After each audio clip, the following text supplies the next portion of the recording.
धन धन सतगुरु तेरा ही आसरा, धन धन सतगुरु तेरा ही आसरा।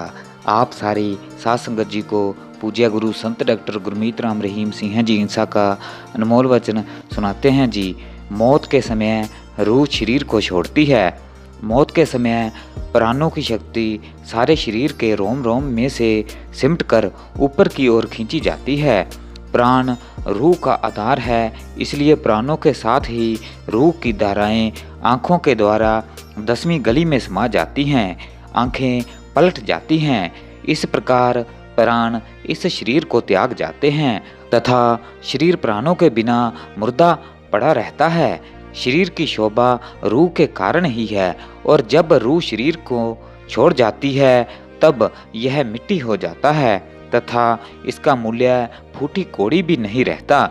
मौत के बाद सब रूहें एक स्थान पर नहीं जाती। संत महात्माओं ने इसे 2 भागों में बांटा है।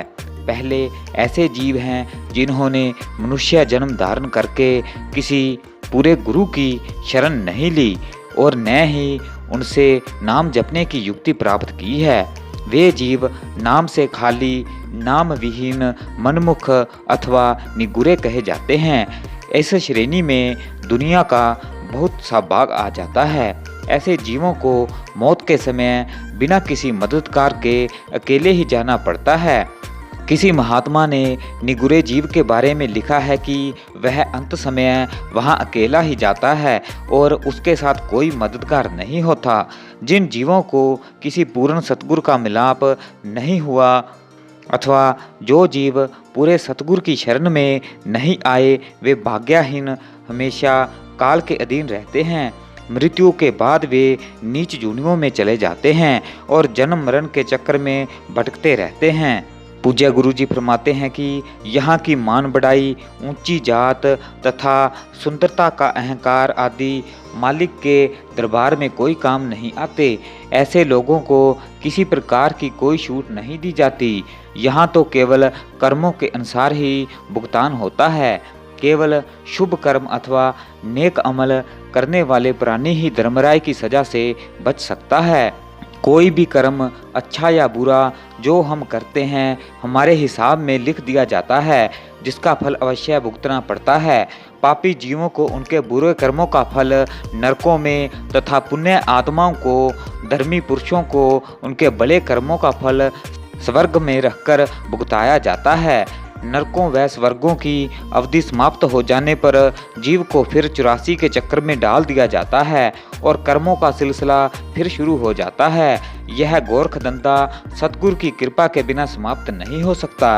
आपने मालिक के पास सतलोक में रहकर आनंद लेने वाली यह आत्मा बिना नाम शब्द के अब इस मृत्यु लोक में मारी मारी फिरती है। दूसरे वे लोग हैं जो पूरे सतगुरु की शरण में आकर नाम शब्द की कमाई में लगे हुए हैं और अपने सतगुरु की रजा में रहते हैं।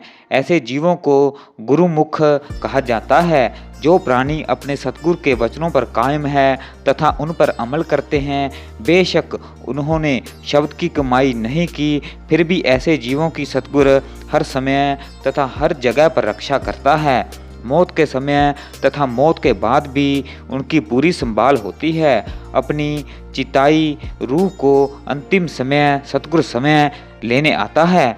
सतगुरु जीव के अंतर्मुख प्रकट होता है और जीवात्मा अपने मालिक के दर्शन करके बेअंत खुशी अनुभव करती है तथा इस जगत का सब मोह प्यार टूट जाता है। ऐसी रूह धर्मराय के दरबार में नहीं जाती, बल्कि सब हिसाब किताब से बचकर अपने सतगुरु के नूरी स्वरूप के साथ खुशी खुशी अपने निज देश सचखंड में जा पहुंचती है।